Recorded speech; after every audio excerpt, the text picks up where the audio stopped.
எல்லோருக்கும் என்னுடைய வணக்கம். கீரவாணி சாருடைய வரவுக்கு என்னுடைய பெருமையும் நன்றியும். இந்த நாளுக்காக ஏஎம் ரத்னம் மட்டுமே இல்லை, இந்த படம் சம்பந்தப்பட்ட எல்லாருமே காத்துக்கிட்டு இருந்தோம். அதுதான் உண்மை. ஏன்னா இந்த படம் ஆரம்பிச்சு 5 வருஷம் ஆச்சு. நான் முதல் நாள் இந்த படத்தோட செட்டுக்கு போறேன். அப்போ நம்ம போடும்போது அதுதான் குறைந்தபட்சம் தென்னிந்தியாலேயே மிகப்பெரிய செட்டு. ஆனால் அந்த செட்டு மழை பெஞ்சது, தொடர்ந்து கரோனா வந்துச்சு, படம் அப்படியே நின்றுச்சு. அந்த படத்தை பத்தி மறந்துட்டேன்னு கூட நான் உண்மையா சொல்லணும். ஆனால் பொறுமையா ரத்னம் சார் அது அப்படியே கையில வச்சுக்கிட்டு, உயிரை கையில வச்சுக்கிட்டு கொண்டு வந்து இந்த நேரத்தை வரைக்கும் முடிச்சிருக்காருன்னா சார், அந்த பொறுமைக்காக உங்களுக்கு என்னுடைய வணக்கங்கள். ஏன்னா ஒரு சின்ன படம், ஒரு 4 கேரக்டர்னா நீங்க வந்து எல்லாரும் எழுத்து பிடிச்சிடலாம். பெரிய படம், இவ்வளவு பெரிய கேரக்டர் திரும்பியும் செட்டு போடணும், அதுக்குள்ள அவர் வந்து டெபுட்டி சிஎம் ஆயிட்டாரு. அந்த பொறுமை, அந்த தெளிவு, அந்த முதிர்ச்சி உங்ககிட்ட மட்டும்தான் இருக்கு. அதுக்காக இந்த படம் நிச்சயமா மிகப்பெரிய வெற்றி அடையணும். அப்புறம் ரத்னம் சாருக்கு அடுத்தது நான் பாராட்ட வேண்டியது என்னுடைய கடமை ஜோதி. ஏன்னா வேற ஒரு டைரக்டரை வச்சு ஆரம்பிச்சாங்க. 5 வருடங்களுக்கு பிறகு அவரு வேறு ஒரு நிலைக்கு போயிட்டாரு. இந்த படத்தை யாரு தொடர்ந்து கொண்டு போகுது அப்படின்னு ஒரு பெரிய வச்சனை அப்படின்னு போகும்போது ரத்னம் சார் சொன்னாரு, விதின்னு. விதி கிடையாது, அவனுடைய அறிவு தான் கொண்டு வந்து இங்க நிறுத்தது. இவ்வளவு பெரிய படத்தை அவனுடைய அறிவு தான் தீர்மானிச்சது. ஏன்னா ஜோதி இந்த படத்தை ஆரம்பிச்ச முதல் நாள் நான் போனேன், சிரிச்சுக்கிட்டே இருந்தேன். சார் எப்படி உங்களுக்கு எந்த குறும்பம் இருக்கோ அப்படியே அவனுடைய புன்சிரிப்பு. பார்த்தா செட்டுல ஒண்ணுமே இல்லை, ஆனால் படம் நடக்குது. நான் கேட்டேன், ஜோதி என்னடா இது, என்னப்பா இது? இல்ல சார்ன்னு, இந்த படம் எப்படி எடுக்க போகுதுன்றத பத்தி டெக்னிக்கலா ரொம்ப தெளிவா என்கிட்ட சொன்னான். அப்பவும் எனக்கு பயம், சரி எல்லாம் கரெக்டா சொல்றான், அது எடுக்கணுமே அப்படின்னு. ஆனா நான் டப்பிங்க்கு போகும்போது ரொம்ப ஆச்சரியமாச்சு. ஒரு குழந்தை மாதிரி எனக்கு வந்து அந்த ஒரு ஆச்சரியம் தான் வந்துச்சு. எவ்வளவு மலைகளை கொண்டு வந்திருக்க, குதிரைகளை பல பிரதேசங்களை கொண்டு வந்திருக்கல, உன்னுடைய அந்த அறிவுக்கு என்னுடைய நன்றி. அப்புறம் மனோஜ் பரமஹம்சாவை பத்தி சொல்லணும். அவன் கேமராமேனா இல்ல வந்து மெஜிஷியனான்னு எனக்கு தெரியல. ஏன்னா நம்ம எல்லாம் நடிக்க வரும்போது ஒரே ஒரு கேமரா தான் இருக்கும். நான் ஃபர்ஸ்ட் டே அங்க நம்ம அந்த விஜயவாடால போறோம், இங்க ஒரு கேமரா போகுது, அங்க ஒரு ட்ரோன் ஒண்ணு போகுது, அப்புறம் இந்த ஸ்டார் வார்ஸ் படத்துல வர்ற அந்த ரோபோ மாதிரி எங்க ஒண்ணு ஓடுது.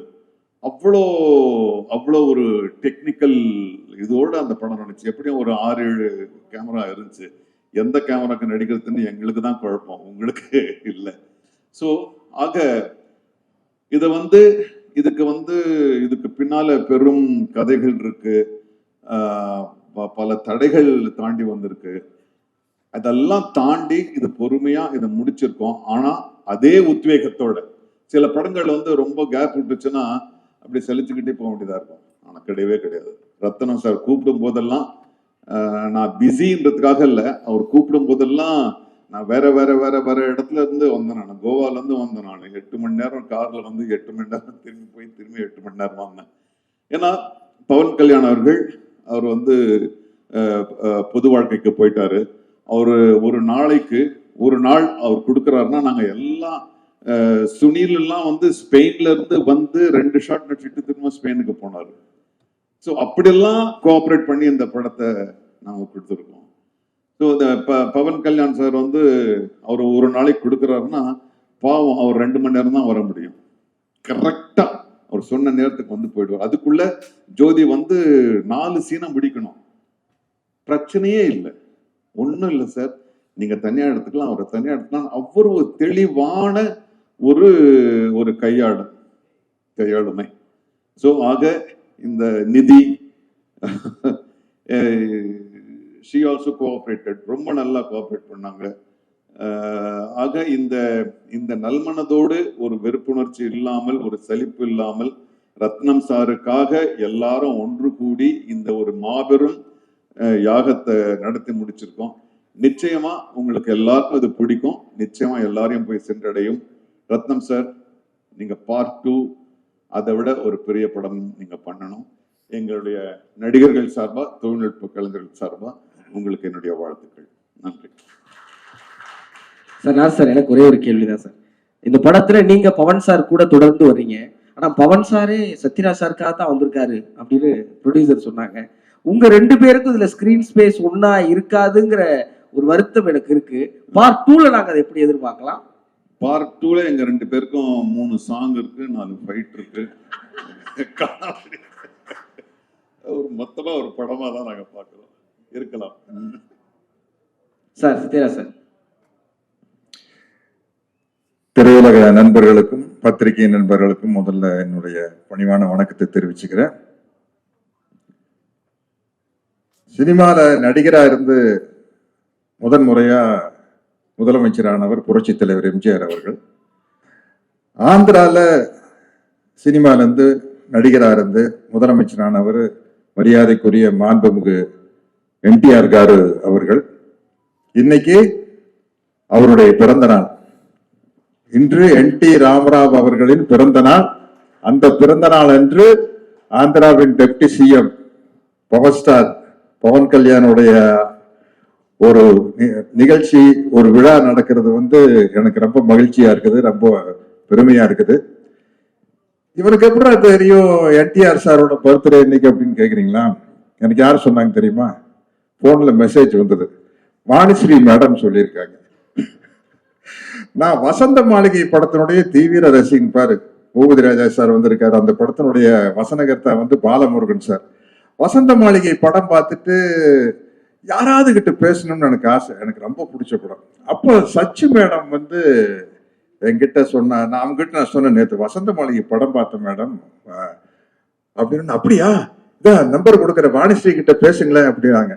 அப்போ வாணிஸ்ரீ மேடத்துக்கிட்ட போன் பண்ணி பேசி அந்த படத்தை பத்தி பேசி நிறைய ஈவெண்ட் விஷயங்களை பகிர்ந்துகிட்டோம். அவங்கதான் இன்னைக்கு மெசேஜ் அனுப்பியிருக்கிறாங்க என்டிஆர் சாருடைய பர்த்டே அப்படின்னு. ஸோ இன்னைக்கு அது ஒரு கோஇன்சிடென்ஸ், ரொம்ப சந்தோஷமா இருக்குது. உண்மையிலேயே ரத்ன சார் பிரமாதமா பேசினாரு, அவருடைய ஃபீலிங்ஸ் எல்லாம் சொன்னாரு. இந்த படம் நிச்சயமா மிகப்பெரிய அளவுல வெற்றி அடையும். என்னன்னா, நாங்க நடிச்சிருக்கீங்க எனக்கு தெரியல, நாங்க எல்லாம் நல்லா ஒரு சின்ன சின்ன கேரக்டர் பண்ணிக்கிறோம், அவ்வளவுதான். ஜோதி கிருஷ்ணா எங்கிட்ட லேப்டாப்ல கொண்டு சீன் காட்டினார், எப்படி எடுக்க போறேன்னு. நான் உண்மையிலேயே ரத்ன சார், ஈன்ற பொழுதில் பெரிதிருவுக்கும் தன் மகனை சான்றோர் என கேட்ட தாய் அப்படிங்கிற இடத்துல தகப்பன்னு நீங்க போட்டுக்கலாம். அந்த அளவுக்கு ஜோதி கிருஷ்ணா பிரமாதமா அந்த சீனை காட்டினாரு. நான் சொன்னேன், எப்படி ஜோதி இது என்னன்னு கேட்டேன்னா, அப்புறம் அவர் போய் அப்பதான் ஃபாரின்ல போய் படிச்சுட்டு வந்த விஷயத்தை எல்லாம் சொன்னாரு. அதை பார்த்து படிச்சுட்டு வந்தா மட்டும் பார்த்தாதான் அந்த நீங்க பார்த்த மாதிரியே நானும் பார்த்து பிரமிச்சிட்டேன். அந்த மேக்கிங்க பார்த்து பிரமிச்சிட்டேன். அதனால இந்த படத்துல நானும் இருக்கிறேன் அப்படிங்கிறது எனக்கு ஒரு சந்தோஷமான விஷயம். ஆனா அதை விட சந்தோஷமான விஷயம் என்ன, சாரி டு சே நிதி, நான் தான் இந்த படத்தோட ஹீரோயின். நான் தான் ஹீரோயின். ஒரு படம் என்ன, நீங்க டைட்டானிக் வேணாலும் எடுங்க, என்ன கதை, கப்பல் முழுதுது, ஹீரோயினை காப்பாத்துறதுக்காக ஹீரோ போராடுறாரு, அதுல 2 பேரும் மூழ்கிடுறாங்க. சோ ஒரு ஹீரோ யாரை காப்பாத்துறதுக்காக ஹீரோ கஷ்டப்படுறாரு, அவங்க தானே ஹீரோயின். அப்படி பார்த்தா இந்த படத்துல நான் தான் ஹீரோயின். என்ன காப்பாத்துறதுக்காக தானே பவன் ஜோடி. கரெக்டா அவுட்லைன் சொல்லிட்டேன்னு தப்பா நடிக்காதீங்க. இந்த படத்துல பவர் ஸ்டார் பவன் கல்யாணுக்கு நான் தான் ஹீரோயின். அவர் என்ன காப்பாத்துறதுக்காக தான் வராரு. இந்த படத்தினுடைய எவ்வளவு கஷ்டமே என்ன காப்பாத்துறதுக்காக நடக்கிறது. அதனால இப்படி ஒரு பிரம்மாண்டமான படத்துல நான் ஹீரோயின் நடிச்சதை பத்தி ரொம்ப பெருமைப்படுறேன். அடுத்த பார்ட் 2 எடுக்கல கிரவாணி சார், சினிமால என்னென்னமோ போயிட்டு வந்துட்டோம். இருந்தாலும் உங்க சாங்கை நான் இப்ப பாடிட்டேன். பாகுபலி 2ல நானே இதே மாதிரி டேப் அடிச்சுட்டு ஒரு 4 பிட்டு பாடிட்டேன். பார்ட் 2 பண்ணையில கொஞ்சம் அதை மனசுல வச்சுட்டு